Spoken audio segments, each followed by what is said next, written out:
Well, things may also be turning ugly in Yemen. A witness says people supporting the government fired into a crowd of protesters in Sana'a today, and at least 2 people were shot. The two sides clashed Friday as demonstrators demanded President Ali Abdullah Saleh step down.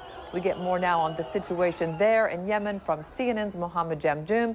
He is on the phone from Sana'a for us. Mohammed, hello. Hello, Natalie. It's another tense day here in Sana'a. This is the 9th consecutive day of protests, the 9th consecutive day when clashes have happened. Now, today, from eyewitnesses we've heard and from students who were out at the anti-government demonstration that was taking place at Sana'a University, that at least 4 students, anti-government demonstrators, have been injured by gunfire, and at least 1 has been killed today. This is also according to human rights groups here in the country. The situation is really escalating. A lot of anger in the streets the last several days. Yesterday, we saw a crowd of over 1,500 anti-government demonstrators. They emerged from Sana'a University. That's really been the rallying point for the anti-government demonstrations here in this city.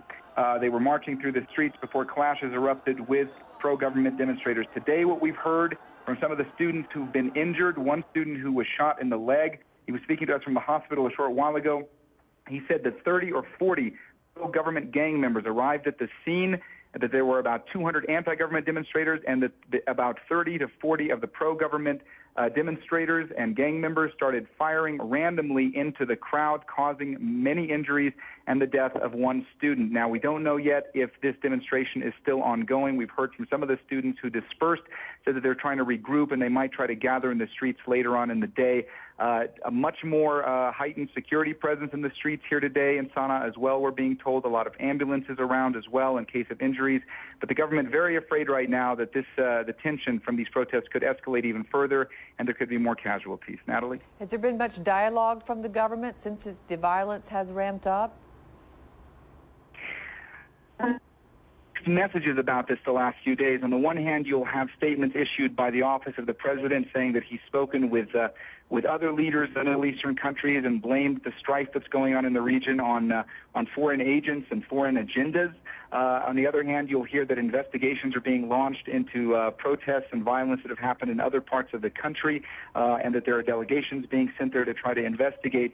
Clearly not a unified message on the part of the government. We did hear today one thing that was quite important. We heard the government deny that there are any plainclothes officers that have been partaking in these pro-government demonstrations. There have been a lot of allegations in the past few days from human rights groups and from students here who have been harassed, saying they believe that the pro-government gang members that show up, that they are comprised of policemen here in civilian clothes that are being put out into the streets to harass and intimidate these anti-government demonstrators. Nonetheless, the government denying that, but still, even today, the students we spoke with believe that the people that were out there harassing them, that at least they were partially comprised of plainclothes policemen. But again, the government denying that today, and we're sure their denials will get even more forceful throughout the day.